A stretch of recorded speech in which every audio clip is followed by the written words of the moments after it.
Environmentally friendly, sustainable, carbon neutral. Those are slogans companies love to use on their products and packaging. Because in a world battered by climate change, it's not just morally right to do good for the planet, it also pays off. And many consumers want to do their part to slow down global warming, so they're flocking to companies that try to do less harm. But are companies' sustainability promises and climate pledges accurate? Should consumers trust them? Hello, V-Check listeners. I'm Gosia Wozniacka, and I'm the environmental justice reporter at the Oregonian. Today, I'm with Matt Kish, a business reporter at the Oregonian who covers the apparel industry. Matt and Rob Davis with ProPublica just published an investigation of Nike's sustainability program. And they specifically looked at how that program has been downsized through recent layoffs, even as Nike continues to promise significant cuts to its carbon footprint.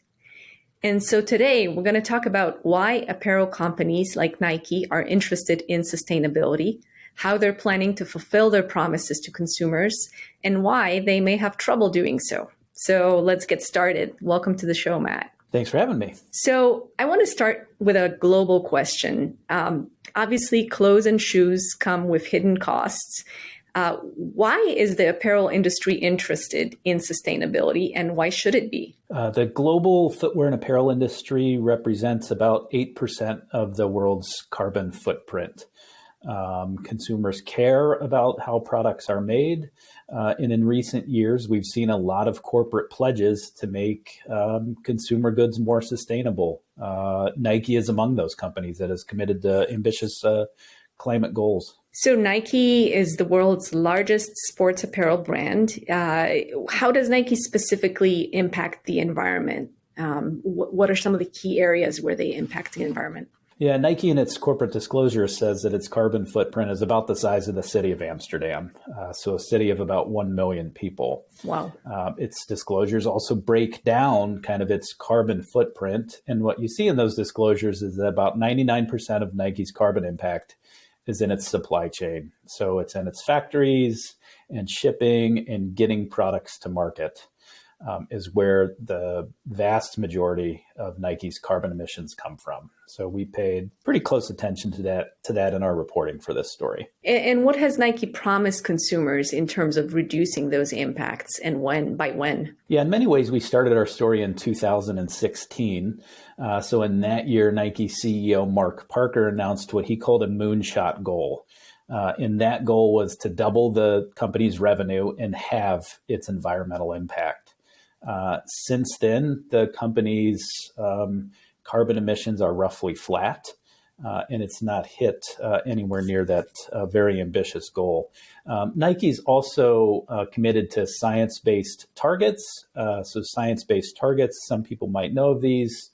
They're related to the Paris climate deal in an effort to keep global temperature increases below 1.5 degrees Celsius. So Nike's goal towards the Paris Climate Agreement is to reduce its emissions by 30% in its supply chain by 2030. Got it. And obviously Nike is not the only apparel company that has used those specific targets. Not the only apparel company. In fact, some of its closest competitors, Puma, Adidas, Asics, Under Armour, all have science-based targets. There are 5,000 companies roughly globally that have science-based targets. And so it sounds like from what you're saying is that they've really not made much progress at this point. They have very ambitious goals. In the past several years, their carbon emissions have been coming down, but they have a lot of work to do if they're going to hit that 2030 goal, which is particularly why we thought it was newsworthy, the recent cuts that Nike has made to sustainability. Yeah. The company has been trimming staff, and what our reporting found is that the sustainability workforce at the company took a pretty big hit in these recent layoffs. I want to go back to that in a little bit, but before we talk about that and sort of what the options before Nike are in terms of reducing its carbon footprint, let's talk about why Nike in particular is interested in corporate responsibility and in sustainability. If you rewind the clock even further, a lot of people will remember the sweatshop criticisms that dogged Nike in the 90s.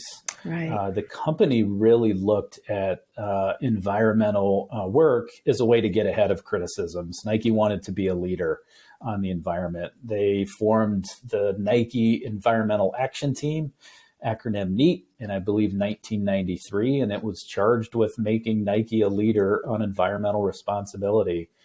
If you play basketball in the city of Portland on public courts, you might be playing on a court that was made with Nike shoes that have been torn apart and ground up and made into basketball courts and other sorts of surfaces. Nike has made shoe uppers with woven parts. It's looked to be a leader on sustainability in recent years. And so you mentioned the sweatshops, history of labor abuses that Nike had to contend with. And so this sustainability issue is also an issue of image, and companies wanting to look good in the eyes of consumers. And then, for Nike in particular, it sounds like they sort of had this checkered past where consumers might have not been very happy with what was happening in their factories.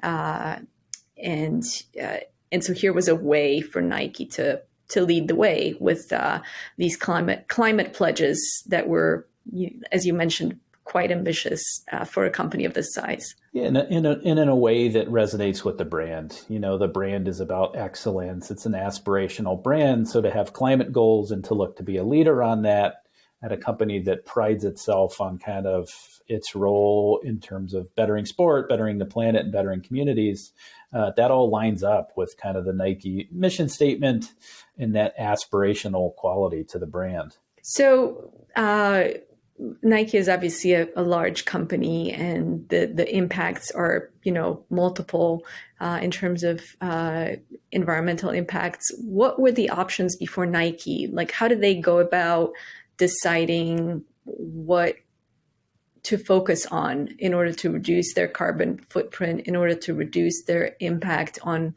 the raw materials that they use in their factories? Like, how did they go about even building the program in the first place? Yeah, if you think of the carbon impact from Nike, so much of it is from the materials that Nike uses. So is there a way to innovate and make materials that are less impactful to the environment? So Nike has developed alternatives to leather. It uses more recycled materials. I believe it's up to 45% environmentally preferred materials that it uses now, but also the logistics of shipping products from Southeast Asia to consumers around the world. Can you pack them tighter in a shipping container? Therefore, you can get more products in a shipping container, fewer shipping containers, lessen the weight, less carbon impact when you're shipping. Can you go without putting stuffing in the toes of shoes, because that's additional weight and additional carbon emissions that result from that shipping? So if you look at what Nike has done over the past 10, 20 years to lower its carbon footprint, it's addressed a lot of that. The big challenges, though, remain in its scope 3, which is its supply chain. So its factory operations in China, Indonesia, and Vietnam, and in shipping. Why are those factories so polluting? The carbon grid in Vietnam in particular is heavily coal dependent. Nike is working with partners to address the coal dependency of Vietnam.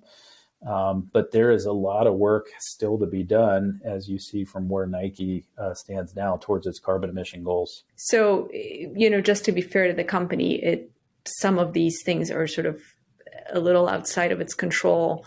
Obviously a company can't change a country's grid, even if it wishes to right away.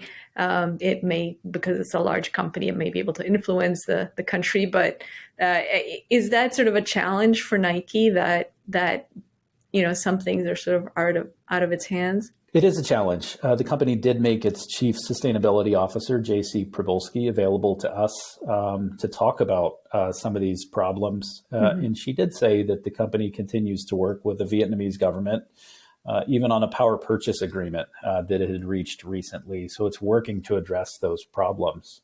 And the company does say that it's committed to continue its carbon journey. It can't cite its factories in the U.S., obviously, for cost reasons. It continues to make air soles, both here in Oregon and in a factory in Missouri. So there is some Nike manufacturing in the United States, but it's more than 600 factories are clustered in Southeast Asia, China, Indonesia, and Vietnam for the most part. Interesting. And obviously our grid in the U.S. is not clean just yet, so that wouldn't entirely solve the problem. Owned and operated buildings, Nike's at 100% renewable energy. It talks about that frequently in its disclosures, but the real work, again, is in Scope 3, which our reporting shows that Nike also had a carbon target setting work group that was really working to address those problems of carbon emissions. And in this recent round of layoffs, roughly half of the people on that work group either got laid off or assigned to work that's not directly addressing sustainability problems. So it has been a big hit recently to Nike's efforts to address this problem. I think you called it in your story the sustainability bloodbath. These layoffs. I'm wondering if you can sort of walk us through how the Nike sustainability program worked. It's a huge company. You mentioned 600 factories. How do you sort of decide what to focus on? Did they have a special team focused on sustainability? Like, did they have particular people working on particular issues? Like, how did they go about deciding where they're going to cut their carbon emissions and how? Yeah, so if you think of a company of 80,000 people, it's a global company. There are multiple pockets within its workforce that deal with sustainability. So one of those teams was called Sustainable Innovation. So this was the team at Nike that tried to figure out, are there next generation materials that we might be able to use across our product line that would reduce our carbon footprint? Kelp leather, foams made from plants. They were looking at these sorts of materials, figuring out if they could scale and if they could use them to replace some less environmentally friendly materials in the product line. That team of roughly a dozen people was eliminated in December of last year. Some people were transferred to other jobs, but the team itself is no longer at Nike. They do have people in the supply chain who are tasked with trying to make that part of the company more sustainable. They also had the carbon target work group that we write about that was, again, hit heavy by these layoffs. So the work exists throughout the company. Nike also says it's trying to embed sustainability across the company. But some of these teams that were charged with doing the work have been decimated in the past 6 to 8 months. Yeah, that sounds familiar. I think a good number of companies have taken this idea, and expanded it and basically said, well, we don't have to have specific people who focus on sustainability or disabilities or diversity or whatever other important topic. Everybody is in charge of doing that. But I think when you have everybody tasked with doing something, nobody really ends up doing it. That's what I heard repeatedly from sources. If it's everybody's job, it's nobody's job. Yeah. And I think it's interesting that it comes at a time when, Nike is facing this, fairly imminent deadline to reduce its carbon footprint. I mean, how do they plan to fulfill their promises? We're really interested in that question. So the big science-based target is for 2030. And again, to reduce the carbon footprint by 30%. Yeah. Nike designers right now are working on products for 2028 because the industry works ahead so far. So my guess is there's a decent understanding of how close they're going to be to that goal. We asked directly to the company's chief sustainability officer if Nike's going to hit the goal, are they going to revise it? Yeah. Because I do think some other companies are realizing they can't hit these ambitious targets that they announced several years ago. Nike's response to its chief sustainability officer was they remain committed to the journey. we'll certainly be continuing to pay attention to the disclosures that they make annually. How much have they managed to reduce their footprint so far? Since 2015, their carbon footprint is slightly up. The goal is to reduce it by 30% in 2030. It has since 2020 come down every year, though. Okay. So if you look over 8 years of data, you see it kind of creep up and then start to creep back down. So it's roughly where it was in 2015. But that still leaves quite a bit of room between where they're at now and where they want to be in 2030. Yeah, seriously, 30%. There's also an even more ambitious goal of a 90% reduction by 2050, which it just seems like there would need to be dramatic innovations and developments to hit that goal. Yeah. So Nike, obviously, as you mentioned, is not the only company that's making these promises, these big promises. But it is the largest sports apparel company. Why does it matter? What Nike is what's happening at Nike with these layoffs in the sustainability team and carbon reduction team. Like what kind of message does it send to other companies? Nike, if you look at the sportswear industry, is roughly twice the size of Adidas, its closest competitor. Nike, again, has been out front on the environment for decades now. It's looked at as an industry leader. So the fear is if Nike is cutting sustainability, what is that going to mean at other companies? What changes is that going to mean elsewhere? We did take a little bit of a look at Puma, a Nike competitor, not nearly as big, but one that's held up as doing pretty good on this issue. And what we found is that Puma's revenue has doubled since 2017. It's cut its carbon footprint by a third. So while Nike hasn't been able to cut its footprint since 2015, here's one of its competitors that has. What we found in a little bit of reporting into Puma is that there's been a very committed approach to sustainability into working with its partners. How did Puma manage to cut its emissions? Yeah, I think there's a little bit, it's a number of different things that I would say Puma has done. The big takeaway would be that it's a consistent approach to sustainability. It's done things like helping factory partners get loans so they can become more sustainable and use more renewable energy. And it's become a leader. That's really interesting. Any other companies that you've come across, big or small, that have been able to sort of turn around their impacts and become a little friendlier to the globe? We didn't look too deeply into other companies because we're focused on Nike, but we did talk to some industry experts about, what's going on with science-based targets. Like, is anybody going to hit these targets? Because we have 5,000 companies saying, here's what we want to do by 2030. I talked to Achim Berg, former senior partner at McKinsey, a global consulting company. And he said what he hears from CEOs is not encouraging, that in private conversations, people are saying, we're not going to hit these goals, and we need to become more realistic about our efforts on climate. I thought that was a little bit discouraging to hear, but maybe a pretty good reflection of the conversations that are happening at a very high level. Is it because these goals are just too ambitious, that it's too much to try to, redo these supply chains, redo the way that these factories work, redo the grids that they depend on? Like what are some of the reasons why it's not possible to hit those goals? Or is it just the companies are not trying hard enough? Yeah, in my conversation with Berg, we talked about that a little bit, and it's not in the story, but if you look at the timeline of these science-based goals, a lot of them came out 2017, 2018. Companies started to put the infrastructure in place. Then we have a global pandemic.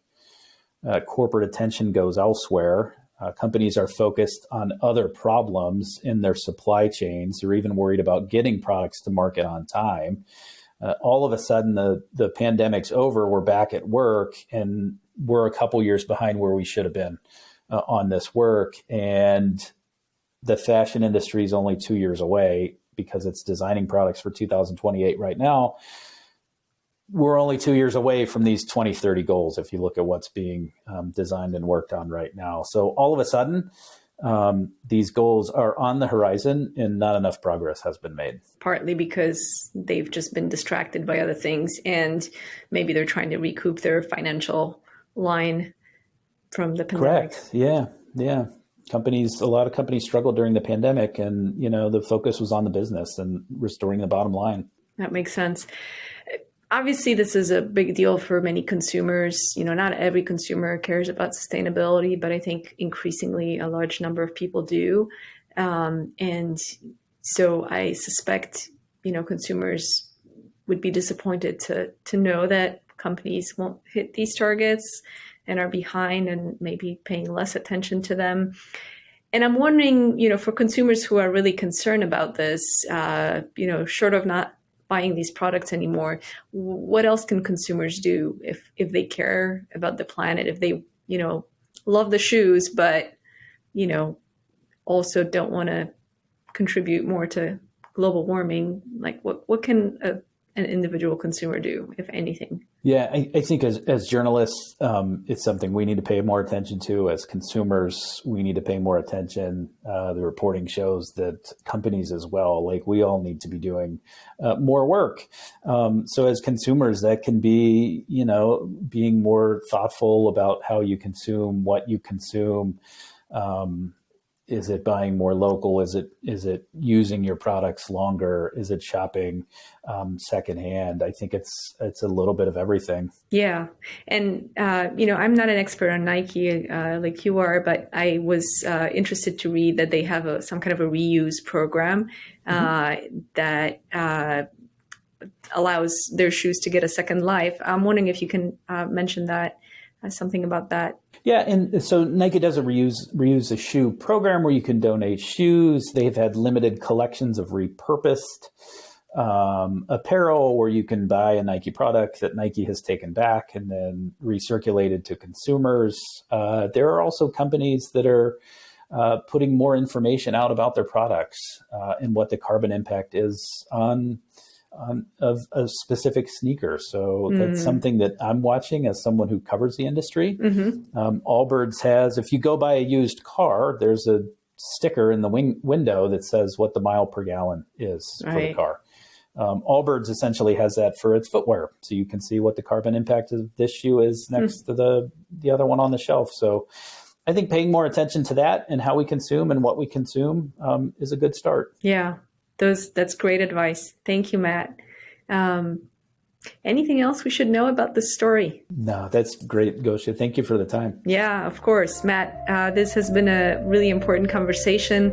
We'll be following this topic in future stories in the Oregonian and online at Oregon Live. And I'm going to drop a link to Matt's story in the show notes. Thank you so much for listening to Beat Check with the Oregonian. If you like this show, please give us a 5-star rating and review an Apple podcast. It helps people find the show, so help spread the word. The best way to support our journalism and stories like this one is with a subscription to Oregon Live. You can do that at OregonLive.com/pod support. Until next time.